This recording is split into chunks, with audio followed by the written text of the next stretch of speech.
Hey everyone, Mario again, coming at you with another movie review. As you can tell from the title up there, it's another Stephen King one. It is for the film adaptation of his 80s novel, Misery.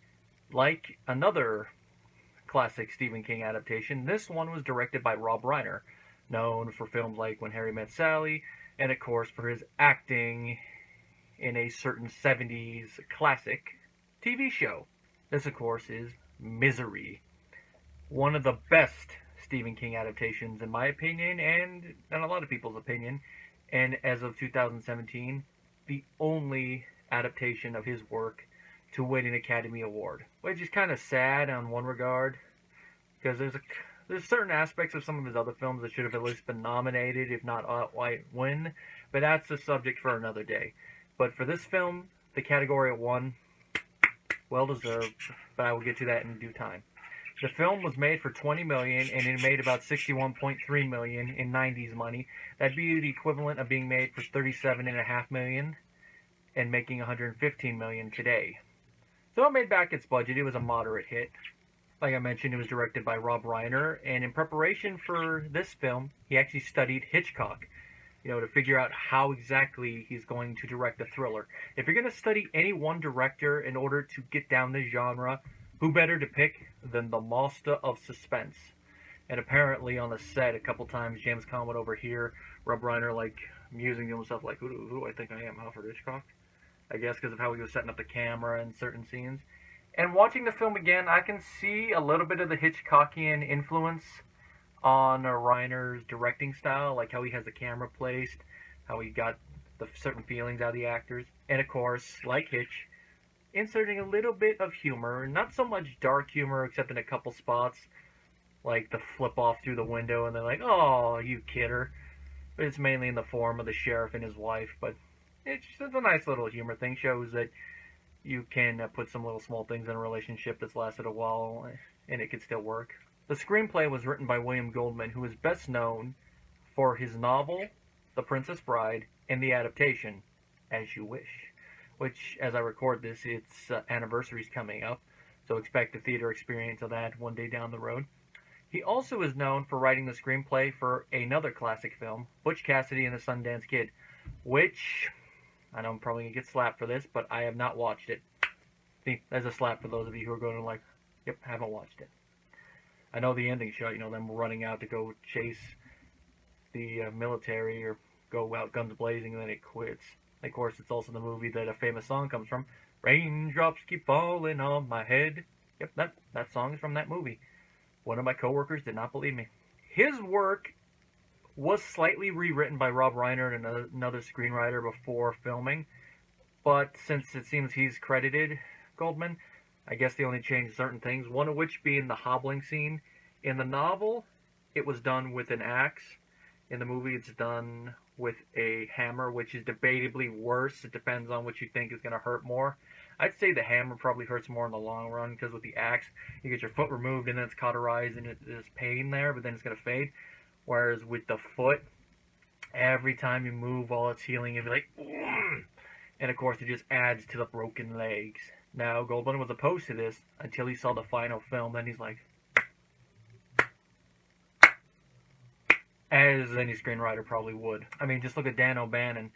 Near the end of the production of Alien, he was having a little bit of a minor, temper tantrum, like, out of hell with them. But then when he saw the movie, he's like...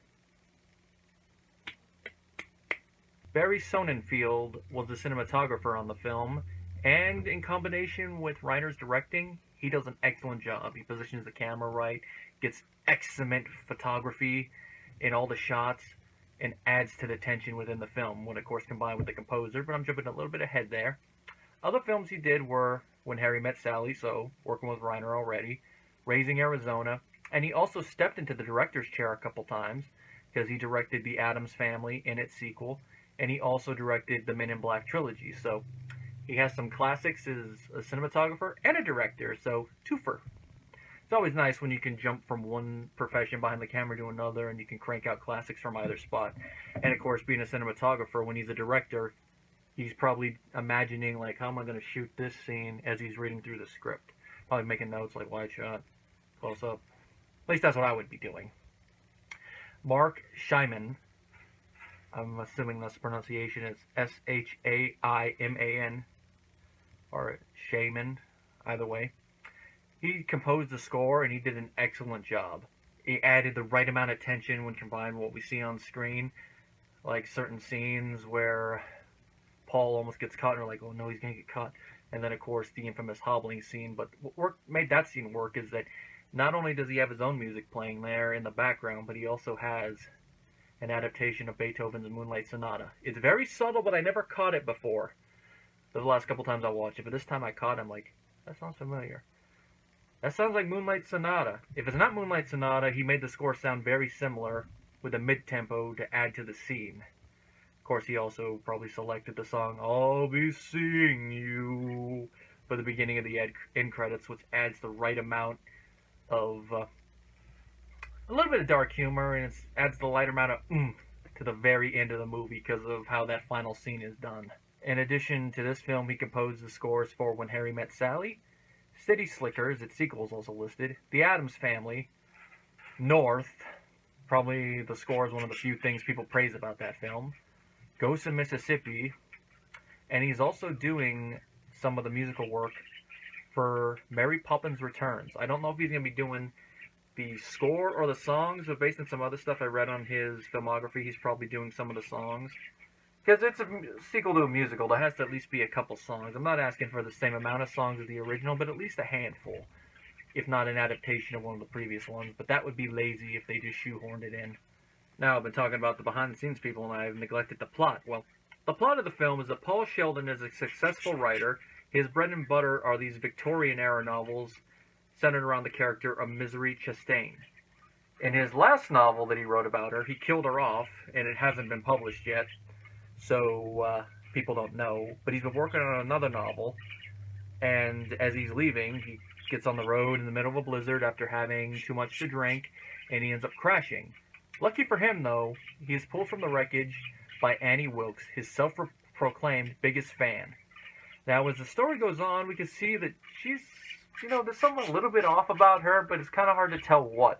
It's hard to tell if she's just a super obsessed fan who's just fangirling over the fact that she's meeting her favorite author.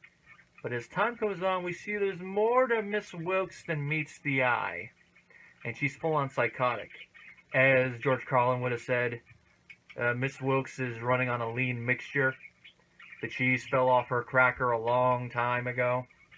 And just how the film slowly shows just how wrong she is.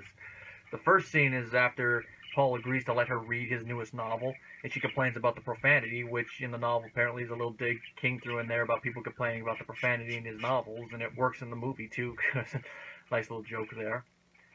We see there first that there's something wrong, but once she finishes the new Misery novel, when she gets it, oh boy, that's when we really see how insane she is. That's the infamous scene with that line, "You're just another dirty birdie." And of course, yelling at Paul, and then she makes him burn his new manuscript and forces him to write another Misery novel that retcons the ending of the previous one to where Misery is somehow alive. And with all this time, Paul now sees just how crazy she is and that she actually didn't call for help like she said she did. He's going to have to try to figure out a way to get out of there, but how? As you can tell since I mentioned a hobbling scene, it doesn't work out well for him at first. In the end, he gets away, but he has to deal with a lot of crap. Some of it's toned down from the novel because you can't fit everything in there. Like they don't do the thumb one for, I think, practicality, and I think after the hobbling thing on screen, it'd be a little bit too much for some people, especially when you consider time-wise and with the subplots. Which adds to another thing, whereas the novel is all told from Paul's perspective, and anything from the outside world he finds out from finding little scraps of information around the house or what Annie tells him. Here, since it's a movie, since it's a medium, we can actually show outside perspectives. We see the perspective of Paul's agent worrying about him, and a local sheriff who is searching for him, and he doesn't believe that Paul died the way that the state police think he did. And he eventually ends up at the Wilkes farm. So it adds a little bit more of an emotional element to the scene where Annie offs a police officer, whereas in the novel it's just some random policeman who's probably new to the job who Annie kills after he realizes Paul's in there. Here it's the sheriff that we've been following for about half the movie. and we like him. We like his character. We like his interaction with his wife, and how he's not the stereotypical sheriff. Yep, I think they and them boys just ran off. He's not like that. There's a little bit of element of that to him, but he's nice. He's a grandfatherly sheriff. He's the type of sheriff you just walk by him on the street, and go, "How's it going, sheriff?" "I'm going well." And I think part of that is the writing, and part of that is the performance of the actor Richard Farnsworth. I mean, this man is an Academy Award nominated, and I think he won it for that performance. And he had worked in film for several decades by this point, so he knows what he's doing, and he gave the perfect performance for that character. It's a minor character, so it's character acting or performance, but it's a good one. Now, James Caan and Kathy Bates, they are the ones that carry the show. And Caan, he seems to be overshadowed by Annie Wilkes' actor, Kathy Bates. Caan seems to be overshadowed by Bates when people mention this film, which is a shame, because he does give a good performance, which is magnified by the fact that most of the film he's sitting, either in the bed, in the wheelchair, or just moving on the ground, which, from what I've read, made it a little bit more difficult for him to envision how he's going to play this character, because he wasn't used to playing a stationary role. But I guess that added to some spontaneity with some of his reactions to Bates' behavior in character. Now, originally the role of Sheldon was offered to Jack Nicholson. He turned it down for obvious reasons, if you know his past, working on The Shining with Stanley Kubrick. Even though Kubrick was not involved with this film, he's like, I don't know if I want to do it. Retrospect, it's hard to tell if that was a good decision or a bad decision. It would have been interesting to see Nicholson play this role and see him be tormented by a psychotic character for a change, a little bit of role reversal. But it's hard to say if it would have worked in the right way. People might have been expecting, all right, when's he going to go crazy? And now, of course, we come to Kathy Bates. Like I said, her performance seems to overshadow Caan's, and it's kind of a shame because, like I said, Caan does a good performance, but Bates does deserve all the praise she gets for her performance because, one, it got her the Academy Award, and it is deservedly won when you watch her performance, just how she changes on a dime in certain scenes. She has such an emotional range in this film. She's all nice and subdued, and then like that she can go to full-on psychotic.